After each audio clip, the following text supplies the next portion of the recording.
নমস্কার সবাই, চ্যানেলে আবারও স্বাগত। আজকে আমার কাছে আপনাদের জন্য কিছু গুরুত্বপূর্ণ খবর রয়েছে। তাহলে শুরু করা যাক। প্রথমে ওয়াশিংটন ডিসি থেকে একটা খবর। কাউন্সিল সদস্য ট্রেন হোয়াইট সিনিয়র বেশ কিছু আইনি সমস্যার মুখোমুখি হচ্ছেন। হসরা সাল থেকে অটোওয়ের প্রতিনিধিত্ব করা হোয়াইট ঘুষ নেওয়ার অভিযোগে নিজেকে নির্দোষ দাবি করেছেন। অভিযোগকারীরা তাকে একজন ব্যবসায়ীর কাছ থেকে $9,100 নগদ টাকা নেওয়ার অভিযোগ করেছেন।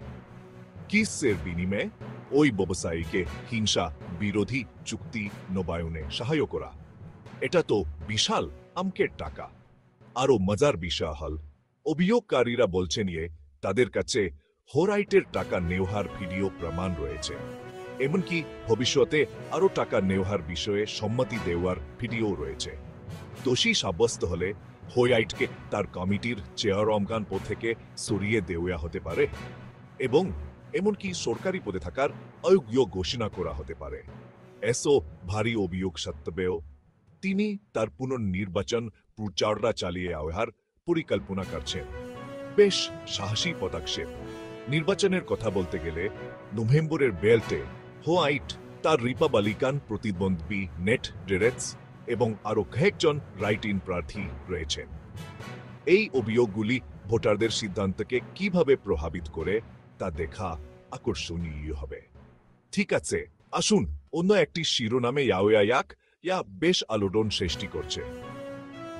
জ্যেষ তুর্কি কূটনীতিক হুসনু সিনান এর্টে এবং তার স্ত্রী আনিলোজগে এর্টে ওয়াশিংটন ডিসিতে একটি দেওয়ানি মামলার মুখোমুখি হচ্ছেন। তাদের বিরুদ্ধে বেশ গুরুতর অভিযোগ আনা হয়েছে, মানব পাচার, জালিয়াতি এবং শ্রম আইন লঙ্ঘন। তাদের গৃহকর্মী শারন থমাস আগদীপা দাবি করছেন এর্টে দম্পতি তাকে ভালো কাজের পরিবেশ এবং বেতনের মিথ্যা প্রতিশ্রুতি দিয়ে ফিলিপাইন থেকে নিয়ে এসেছিল। এর পরিবর্তে তিনি অভিযোগ করেন তাকে জোর করে কাজ করানো হয়েছে, কম বেতন দেওয়া হয়েছে এবং এমনকি অবাধ্য হলে তাকে দেশ থেকে বহিষ্কারের হুমকি দেওয়া হয়েছে। আগদীপার মামলায় মানসিক ও শারীরিক কষ্টের বিবরণ দেওয়া হয়েছে, নিয়মিত খাবার থেকে বঞ্চিত করা এবং তার মজুরির একটি অংশ ফেরত দেওয়ার জন্য বাধ্য করার কথাও বলা হয়েছে। এরপর থেকে এর্টে দম্পতিকে তুরস্কের আঙ্কারায় জ্যেষ্ঠ পদে পুনর্নিয়োগ করা হয়েছে।